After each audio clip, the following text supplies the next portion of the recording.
Welcome to A Healthy You. I'm Carol Alt. Did you know that low-impact exercise like yoga can help reduce emotional stress that results from situations like divorce? We'll find out how yoga can get you through even the toughest times of your life. Welcome back.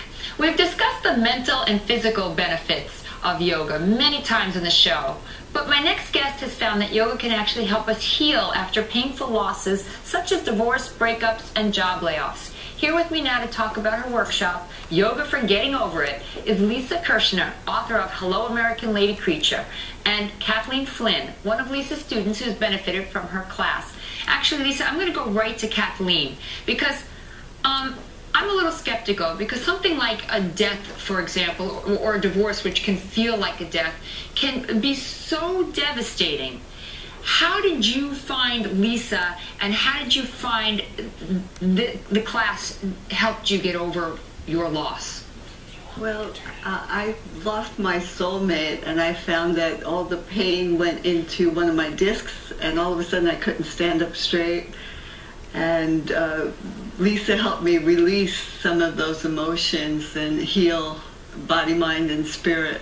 So you actually felt that the pain that you were feeling went to a physical place in your body that you could pinpoint? Yes, because I couldn't face it, and I went on a saga of having to get back surgery, but I needed to release those emotions, and yoga gives you a safe environment to do that. Were there other students coming to you with the same physical manifestations of their grief?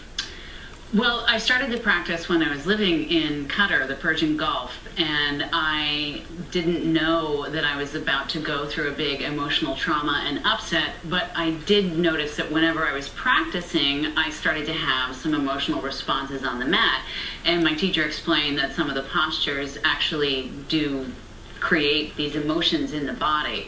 And then when my marriage ended, very unceremoniously, I was dumped over the telephone. How many years were you married? 5. And he dumped you over the telephone? From another country. He couldn't face you? No.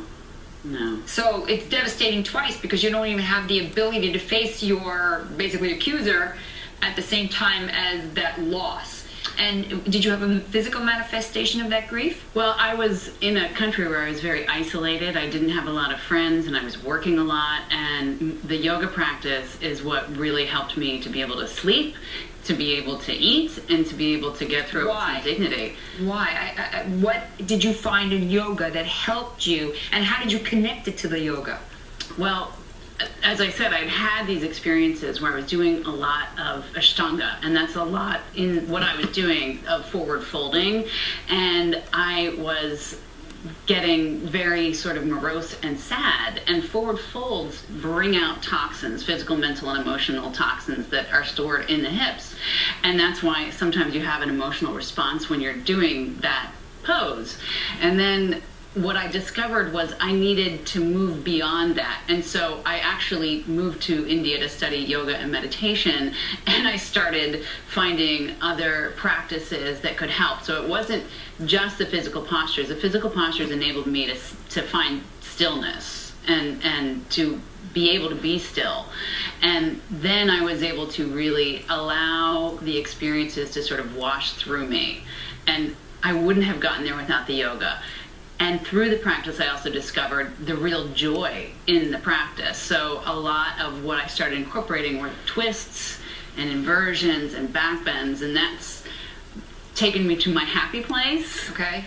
And I've just had that experience. You know, at one time when I was doing a film, I was working with Sean Connery's son, and he said, you know, my father once told me you have to enjoy the process.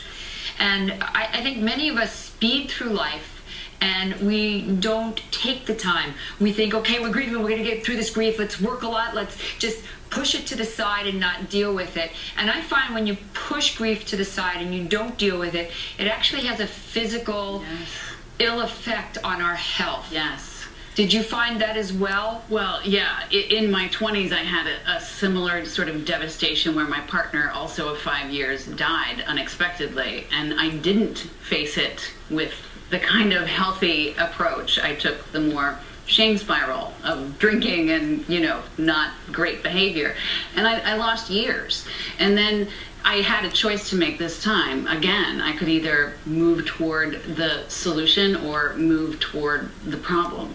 And I didn't want to be that person. So what I'm understanding from this is that this yoga can help you reach a place where you can accept what happened and physically get it out through the stillness of yoga. Right. And it's a highly personal journey, but what I've discovered, now I've been teaching yoga for 10 years, and I've discovered that this is true for students everywhere. In the workshop in particular, I like to give people tools to move forward. It's not a magic bullet. You don't sit down on your mat and then, oh, I'm done. I'm over it. Right? But you have these tools. You have to work through it. It's a process. And you give them the tools. Yeah, through the physical practice as part of the release, because it's not that I'm not a fan of talk therapy, but there's no understanding why some things happen. You just won't ever, there's not a good enough reason as far as I'm concerned. And does that mean that you're going to get stuck in that? No. It's a choice. And I have students like Kathleen who are brave enough to come to the mat and make that choice again and again and again. She's been my student for years. She didn't just come to the workshop, you know, so. Well, it seems to work for both of you guys. You're perfect examples of you practicing what you preach. Thank you so much for being here, and thank you, Kathleen, for sharing your story. Thank you.